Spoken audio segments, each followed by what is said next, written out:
Minister, for the last 200 years, Irish people have travelled all over the world. They have moved to Australia, America, to England and Canada. I personally have friends and family who have built lives in these countries. In some cases, they were welcomed with open arms, but in others, they fought racism and prejudice. No Irish, no blacks, no dogs. We all know that saying so well, unfortunately. But it is wrong, and we know how Irish people felt when they met with that hatred and prejudice.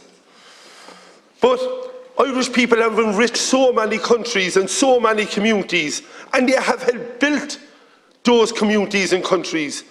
And also, on our own island, we have welcomed people who have enriched our country and our communities too.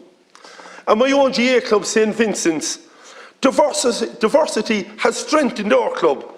Children all over the world having fun playing our national games. Isn't that great? And they're building lifelong friendships and communities.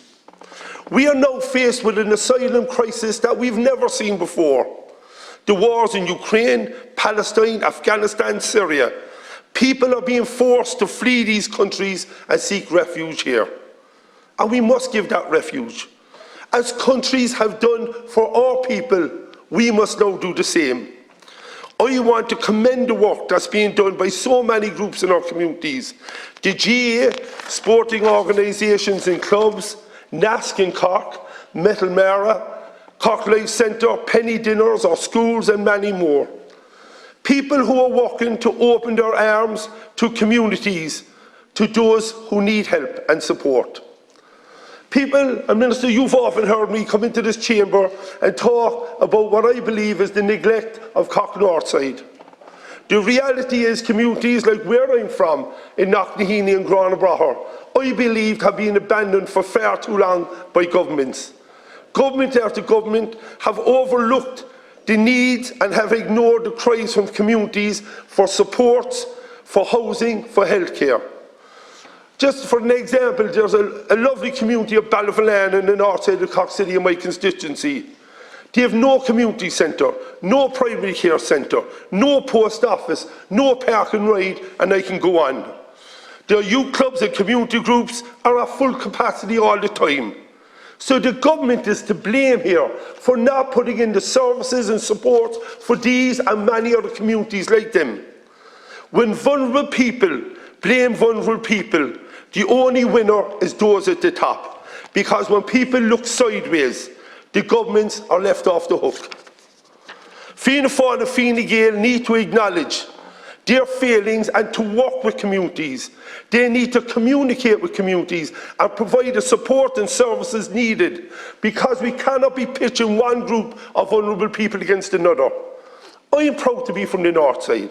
I'm proud to be from Cork, and I'm proud to be Irish, and I'm a proud Republican.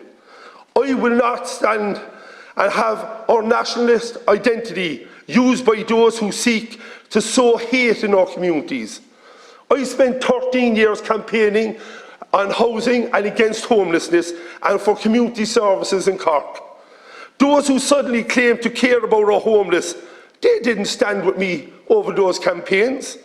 They are now using the housing crisis and the crisis in healthcare and the cost of living to further their own hateful agendas, and I will not let them.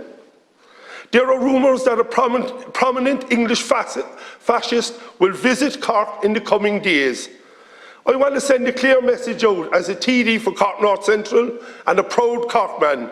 There is no place on the streets for this man or for anyone who holds his beliefs. Don't let him fool you. He once says, "I've never felt a connection to Ireland or felt Irish."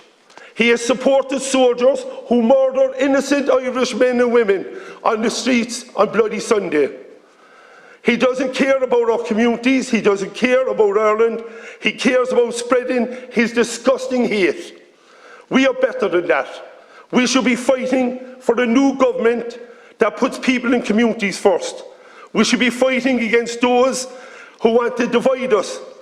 Instead, we want to fight against those who would stop change.